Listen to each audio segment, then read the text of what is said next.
Bonjour Lumina. Bonjour.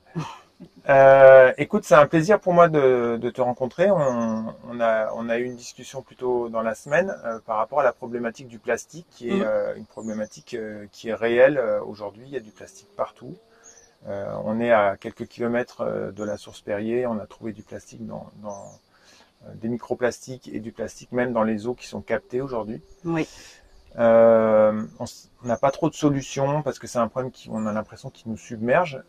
Et il y a une réglementation qui va bientôt apparaître, qui va obliger les entreprises à devenir ce qu'on va appeler plastic neutral, neutre en plastique. Mhm.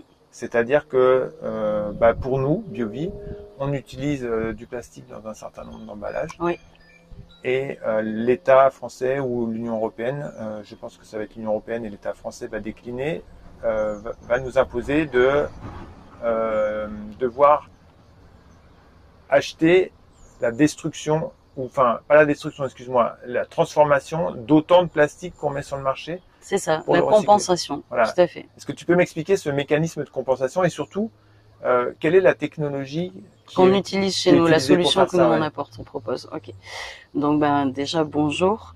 Merci pour la question. Elle est très pertinente. En fait, le processus, c'est que on se rend compte qu'aujourd'hui, on continue encore à utiliser du plastique. Si on recommence sur la situation dans laquelle on se trouve, on produit plus de 460 milliards de kilos de plastique annuellement. Il y a seulement 9% qui sont recyclés à échelle mondiale. Donc ça veut dire qu'on a un gros problème avec la quantité de déchets qu'on produit annuellement.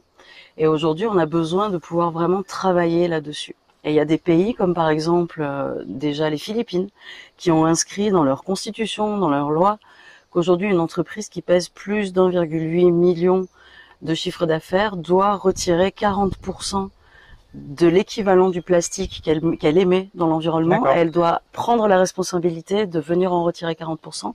Et dans les années à venir, ce pourcentage augmente jusqu'à 100%. D'accord. Donc ça, il y a déjà des demandes et certains pays ou même certaines fédérations. On a 174 pays des Nations Unies qui se sont réunis en 2022 en disant d'ici fin 2024, on va écrire des textes contraignants autour de la pollution plastique. On a la Banque mondiale qui nous a annoncé un partenariat avec la Citibank, 100 millions de dollars d'obligations pour créer des crédits plastiques, parce que le crédit plastique, ça va être notre unité en fait de compensation. Donc la compensation, c'est quoi? On parlait d'eau, hein. Il faut savoir qu'il y a 1 million de bouteilles plastiques qui sont vendues à la minute sur notre planète. Incroyable. Donc c'est énorme en fait. Et aujourd'hui, jusqu'à présent, on avait vraiment beaucoup développé tout ce qui était recyclage mécanique. On se rend compte qu'à échelle industrielle, à grande échelle, vu la quantité de production annuelle, hein, il faut qu'on passe à des techniques de recyclage qui soient plus puissantes. Et aussi, il faut qu'on pousse quand même vers de l'éco-conception. Nous, avec Corsair, ce qu'on fait, donc la partie industrielle, c'est qu'on travaille sur le recyclage, la partie recyclage. Et on va transformer les déchets plastiques en leur matière originelle, le pétrole. D'accord. Et avec ce pétrole, on va pouvoir refabriquer du plastique.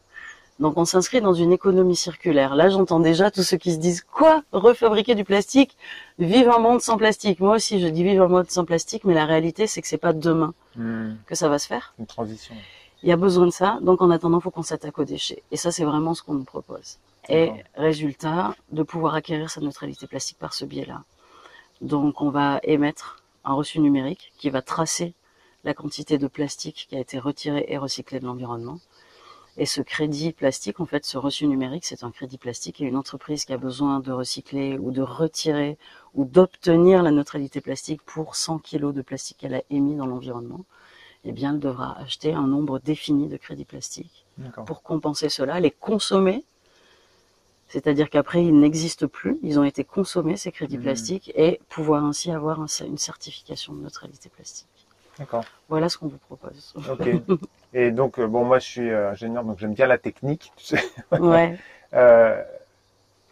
La pyrolyse, c'est-à-dire qu'on va prendre, voilà, on va rester sur 100 kilos, on va prendre 100 kilos de déchets, on va les mettre dans une cuve. Dans un four. Dans un four.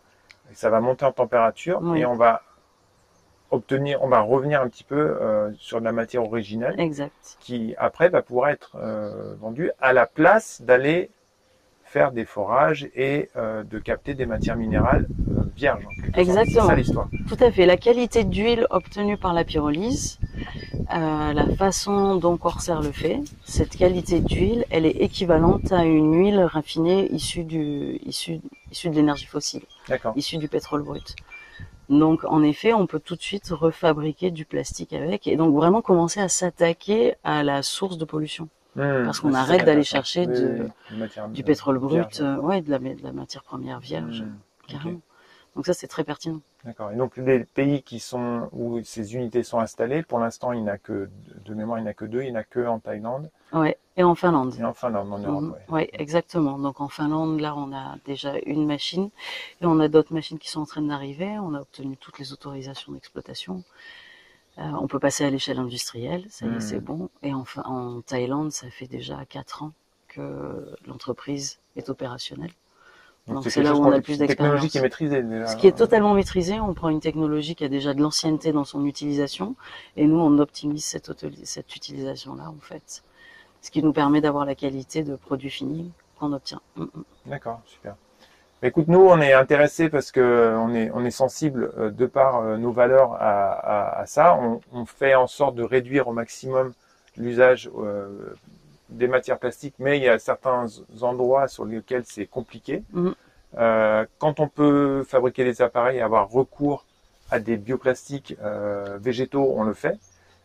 Mais voilà, là, c'est complètement aligné avec nous, notre façon de fonctionner et notre engagement. Et on va essayer en tout cas, faire tout ce qu'on peut pour s'engager le plus tôt possible, avant que les textes tombent ou soient contraignants. Et on aimerait bien être dans les pionniers en France à avoir un crédit, avoir la neutralité plastique avec des crédits. Voilà, donc. Ouais, je pense que c'est vraiment totalement en cohérence avec vos valeurs, parce que cette neutralité plastique, c'est quelque chose qu'on peut offrir à la planète. C'est un vrai geste qu'on peut faire à échelle globale, et on s'attaque réellement au problème des déchets plastiques. Le biosourcé, ça peut être très intéressant, mais il faut vraiment comprendre c'est quoi l'énergie utilisée pour produire. Nous, on est sur les déchets. Voilà, c'est ça, et c'est exactement ça. Donc la valorisation, et ça c'est quelque chose que vous avez déjà transmis, que vous avez déjà recherché. Donc je pense que si l'utilisation d'un plastique propre est vraiment aller chercher dans les déchets, c'est quelque chose qui vous convient. On se rend compte que là aussi on a un impact à plus grande échelle en fait. Du coup, on s'attaque vraiment au problème des déchets.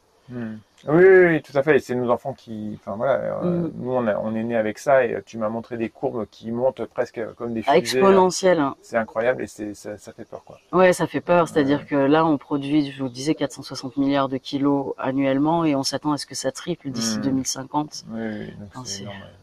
On est vraiment en train de se noyer dans un océan de déchets. C'est catastrophique, ouais. Ok, super. Ben, je te remercie beaucoup pour ces explications. Et puis, écoute, voilà, on va avancer pas à pas, et puis on va défricher. C'est quelque chose qu'on a l'habitude de faire. On a souvent l'habitude d'être un peu pionnier sur nos domaines, et là, ça nous va bien. Ouais. Et puis, si vous voulez, je pourrais vous expliquer comment est-ce qu'on peut contribuer simplement.